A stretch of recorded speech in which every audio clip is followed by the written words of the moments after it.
Hello বন্ধুরা, আজকে আলু দিয়ে চিকেন রান্নার রেসিপি নিয়ে চলে আসলাম বেলি ব্লগস চ্যানেলে। চিকেনগুলো কেটে রেখেছি, আলুগুলো কেটে রেখেছি। এবার উনুনে কড়া দিয়ে দেবো, কড়াটায় সর্ষের তেল দিয়ে দেবো, দিয়ে আলুগুলো ভেজে নেব। আলুগুলো দিয়ে দিলাম, এবার পরিমাণ মতো নুন দিয়ে দিলাম, হলুদ গুঁড়ো দিয়ে দিলাম, দিয়ে ভালোভাবে নাড়াচাড়া করে নিব। দয়া করে কেউ ভিডিওটা স্কিপ করবে না, পুরো ভিডিওটা দেখো, তোমাদের ভালো লাগবে। ভিডিওটা ভালো লাগলে লাইক কমেন্ট শেয়ার করে দিও। নতুনরা সাবস্ক্রাইব করে পাশে থেকে বেল আইকনটাকে প্রেস করে আমাদের পাশেই থাকুন নেক্সট ভিডিওর জন্য। আলুগুলো ভাজা ভাজা হয়ে গেছে, একটু নাড়াচাড়া করে তুলে নেব। দেখো তুলে নিলাম আলুগুলো, দিয়ে উনুনে কড়া আছে, ওই কড়াতে আবার তেল দিয়ে দিব, দিয়ে পেঁয়াজ কাটা, রসুন ছাড়ানো, দুটো রসুন ছাড়ানো দিয়ে দিলাম, দিয়ে এগুলো ভালোভাবে নাড়াচাড়া করে নেব। তোমাদেরকে আমার ভিডিও ভালো লাগে না?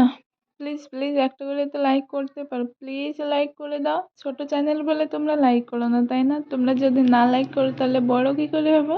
তো তাড়াতাড়ি লাইক করে দাও। পেঁয়াজগুলো লাল লাল হয়ে গেলে এবার দিয়ে দিব চিকেন। চিকেন দিয়ে দিলাম, সব চিকেন দেওয়ার পরে এবার নুন দিয়ে দিব পরিমাণ মতো,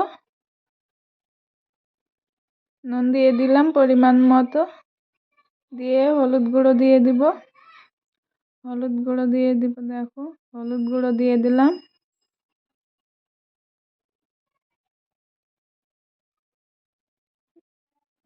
দিয়ে লঙ্কার গুঁড়োও দিয়ে দিলাম, দিয়ে এবার ভালোভাবে নাড়াচাড়া করে নেব। ভালোভাবে নাড়াচাড়া করে নিচ্ছি।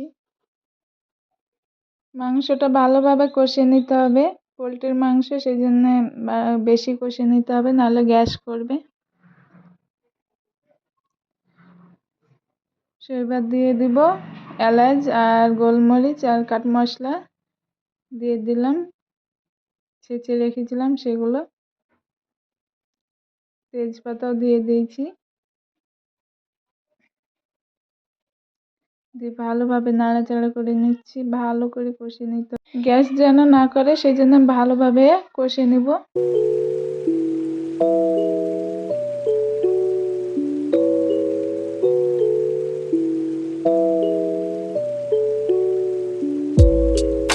তোমাদের কার কার পোলট্রির মাংস খেতে ভালো লাগে কমেন্টে জানিও প্লিজ। মাংসটা অনেকক্ষণ কষিয়ে নিলাম, দেখো, দিয়ে এবার আলুগুলো সে ভেজে রেখেছিলাম সেগুলো দিয়ে দিলাম,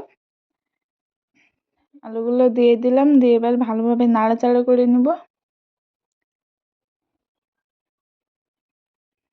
আলু দিয়ে দেওয়ার পরে আবারও কষে নেব মাংসটা, দিয়ে এবার জিরে, মৌরি, এলাচ, কাঠ মশলা আর লং, গোলমরিচ, রসুন সব কিছু একসঙ্গে দিয়ে বেটে রেখেছিলাম সেগুলো দিয়ে দিলাম, দিয়ে ভালোভাবে নাড়াচাড়া করে নেব।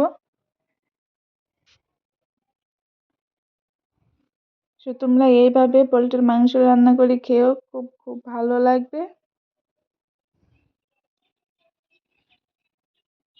অনেকক্ষণ কষে নেওয়ার পরে গরম জল করে রেখেছিলাম সেই গরম জল দিয়ে দিলাম। পোলট্রির মাংস তো গরম জল দিয়ে রান্না করবা, ভালো লাগবে।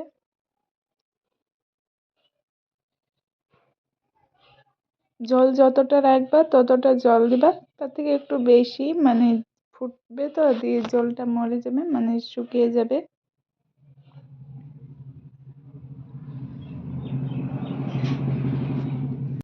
জল দিয়ে দেওয়ার পরে এবার ঢাকা দিয়ে রাখবো,